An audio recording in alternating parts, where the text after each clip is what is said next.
Olá, você vai ver nesta edição do Câmara Rio Notícias. Vereadores do Rio fazem sessão extraordinária. Na pauta, 31 projetos de lei. Comissão de Representação do Plano Diretor discute propostas para o desenvolvimento urbano da zona norte da cidade. E um projeto aprovado na Câmara do Rio cria o serviço de farmácia veterinária popular com produtos e remédios a preços bem mais em conta. Não saia daí, a gente volta já. Essa quarta-feira foi mais um dia de sessão extraordinária no Legislativo Carioca. A gente começa esta edição do Câmara Rio Notícias indo direto ao plenário do Palácio Pedro Ernesto, onde está a repórter Simone Braga. Boa noite, Simone.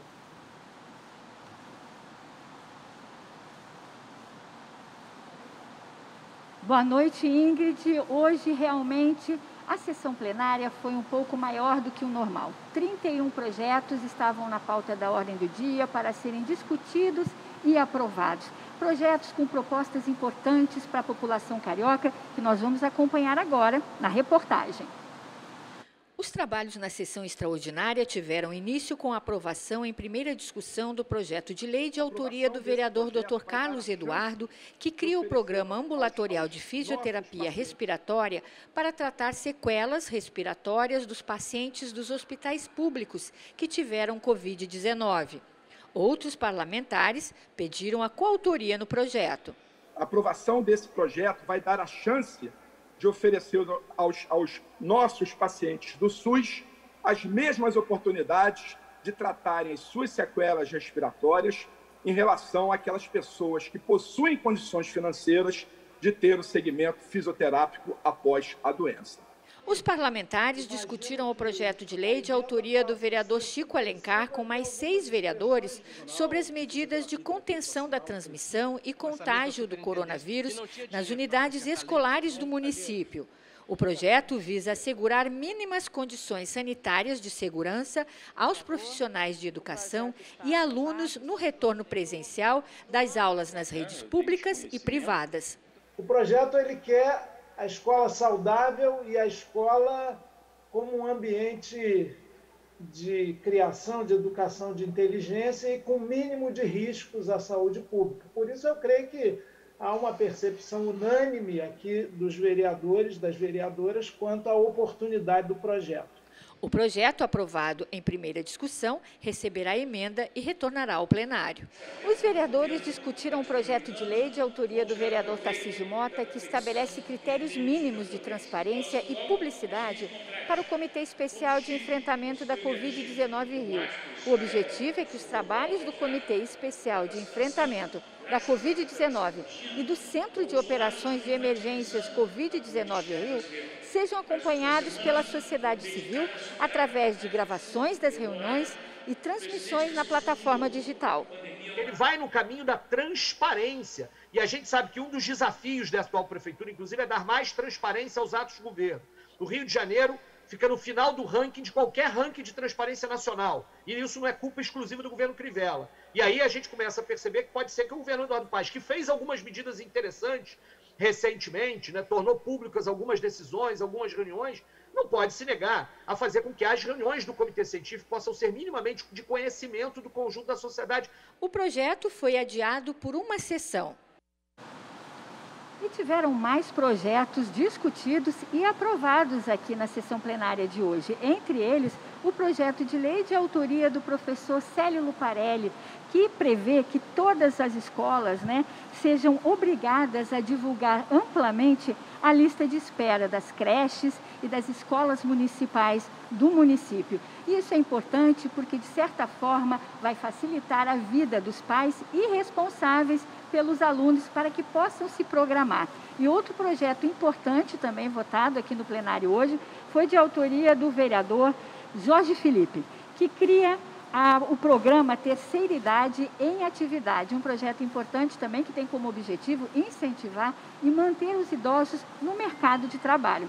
E a próxima sessão já está marcada para esta quinta-feira, às 14h. Ingrid, voltamos com você. Obrigada, Simone. E a comissão que estuda o plano diretor realizou mais uma audiência pública. Dessa vez, os parlamentares falaram sobre a zona norte da cidade. Rayane é estudante de Direito. Ela mora na Vila da Penha. Sua maior reclamação é a falta de segurança no bairro. Eu espero um menor nível de violência, porque a violência na Vila da Penha hoje está bem crescente.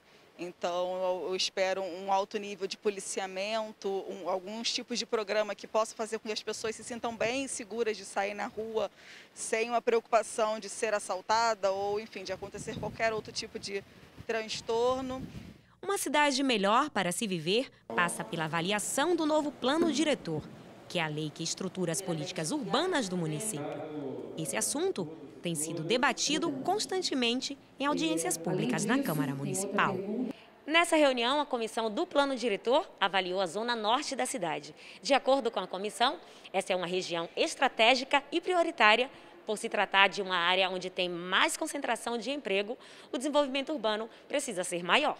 Uma região que é bem adensada, tem boa oferta de transporte, aí você tem muitos problemas de segurança. A Zona Norte tem muitos pontos onde, às vezes, um grande projeto pontual de revitalização ele acaba ajudando, né, a impactar positivamente toda uma região do entorno. Aconteceu isso, por exemplo, com o Imperator no Meia, e há a previsão da revitalização do espaço da Gama Filho, que pode também revitalizar não só o bairro de Piedade, mas toda aquela região que abrange Piedade, Abolição, Pilares e o entorno. A comissão do plano diretor tem realizado audiências e debates sobre toda a cidade.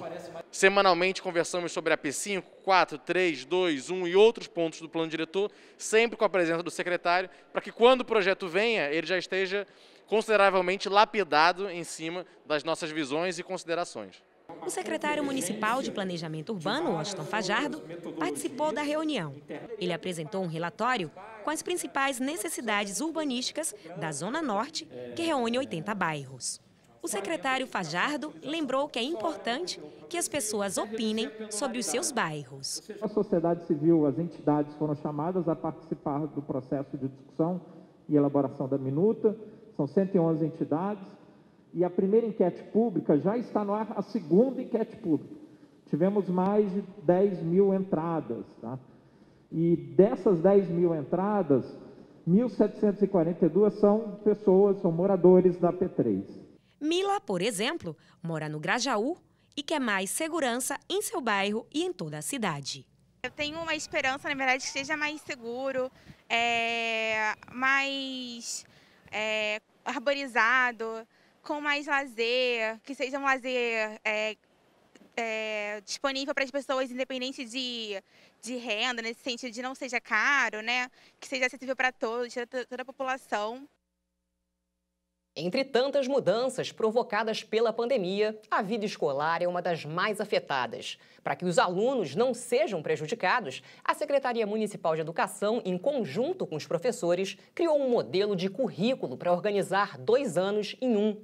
É a priorização curricular, uma espécie de manual de orientação para que as aulas sejam focadas nos conteúdos considerados preferenciais. Caroline é mãe de 4 filhos e não está satisfeita com o atual sistema de ensino. A questão de ter uma aula presencial durante a semana e uma aula online durante 2 semanas, que eles só passam deveres para os alunos. Agora, aonde está a parte do ensino que não existe? Os desafios são muitos. Essa professora enxerga nesse momento de pandemia oportunidades. É fundamental que eles desenvolvam agora uma autonomia maior nos estudos, que eles consigam tentar compreender os conteúdos, mesmo sem ter o professor fisicamente ali ao lado dele. É claro que nós damos suporte, é claro que nós esclarecemos dúvidas, é claro que a gente ajuda, mas nós não estamos fisicamente ao lado deles. Essa autonomia é importantíssima. Com a pandemia, a prática pedagógica precisou ser repensada. O ensino à distância trouxe desafios para a implementação dos novos currículos nas redes municipais. Quais conteúdos e habilidades farão parte desse modelo reduzido de currículo, já que o objetivo é organizar 2 anos de atividade em um ano letivo? Uma das recomendações da Secretaria Municipal de Educação foi a produção da priorização curricular.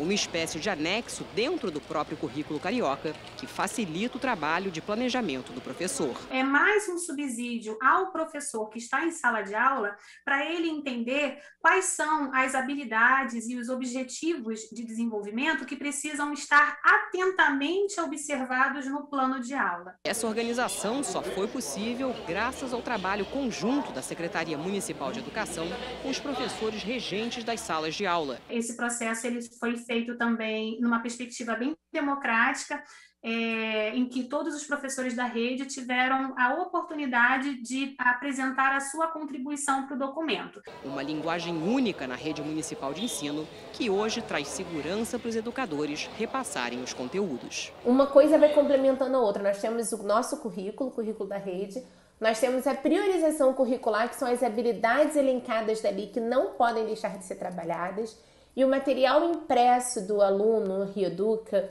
e o aplicativo, as videoaulas, as atividades, as propostas do Coped, elas estão todas dialogando com essa habilidade. A priorização curricular começou a valer a partir do dia 14 de maio. No entanto, a Comissão de Educação da Câmara quer mais informações e pretende realizar audiências públicas com a Secretaria, professores e pais de alunos. Nós defendemos a educação integral. Não há que se falar diante disso de que existam matérias, disciplinas de primeira categoria prioritárias e aquelas que não são prioritárias. Para a formação integral dos estudantes, as aulas, as disciplinas, as reflexões do mundo artístico ou da educação física ou da língua estrangeira são tão importantes quanto português, matemática, história, geografia, ciências. Tentar e criar a perspectiva de que existem disciplinas de primeira categoria e de segunda categoria é ruim para aquilo que a gente defende, uma educação de qualidade no município do Rio de Janeiro. E você vai ver no próximo bloco. Câmara do Rio aprova projeto que cria o serviço de farmácia veterinária popular. Foi confirmado hoje o primeiro caso da variante indiana do coronavírus de um morador do estado do Rio de Janeiro. A gente volta ao vivo com a repórter Simone Braga, que tem os detalhes.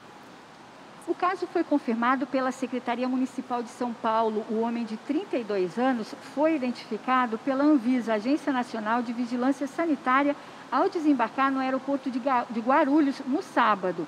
O órgão federal informou a Secretaria Estadual sobre o caso positivo quando o homem já havia viajado para o Rio de Janeiro, onde se hospedou num hotel ao lado do aeroporto Santos Dumont. A vítima é moradora de Campos, no norte fluminense, e os dois trabalhadores que tiveram contato com o homem de 32 anos fizeram exames nesta quarta-feira, na manhã desta quarta-feira, e seguem isolados, num hotel em Campos.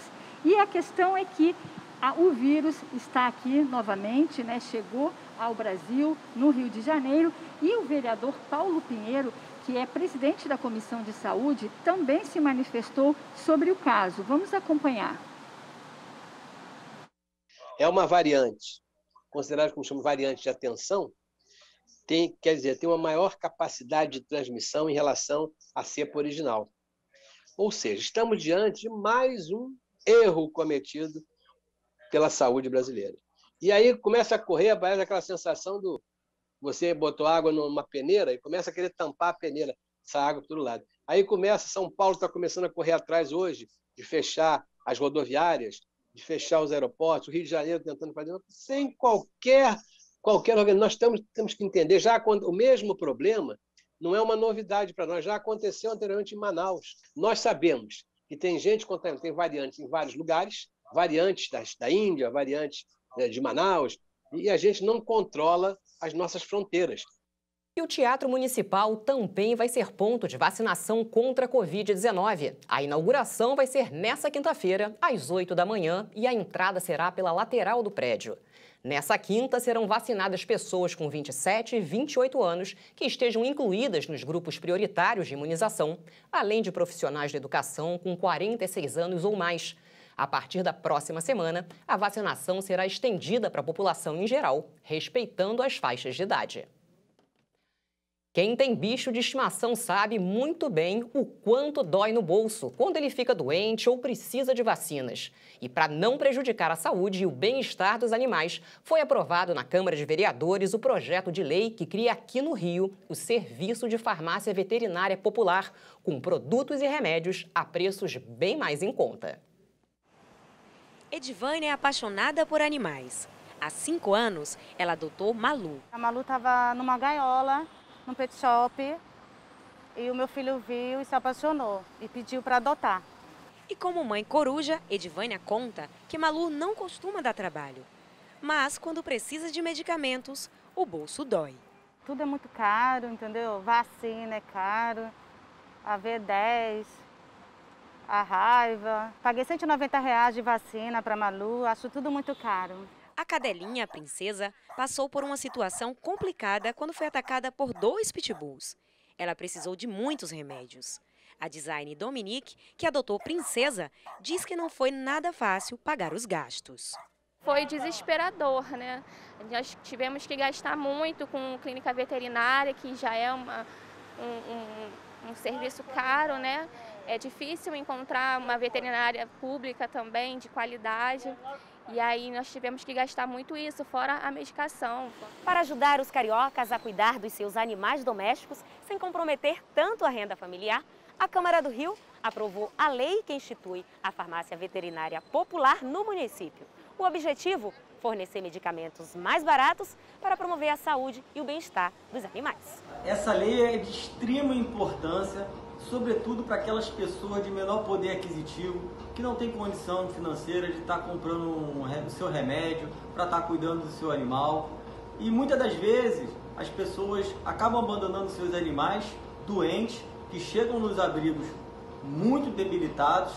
Então é muito importante que o poder público faça a sua parte, faça a parceria público-privada, dando condição dessa população, né, de poder comprar um medicamento mais barato e poder cuidar dos seus animais.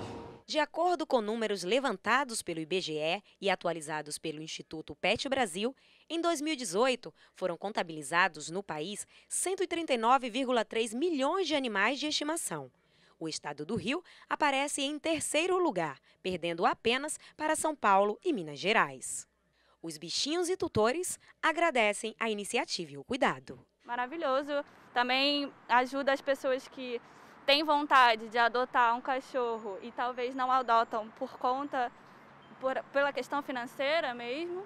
Então, de repente, vai estimular mais pessoas a adotarem mais os cachorros de rua, sabendo que podem cuidar de um cachorro sem comprometer tanto a própria renda.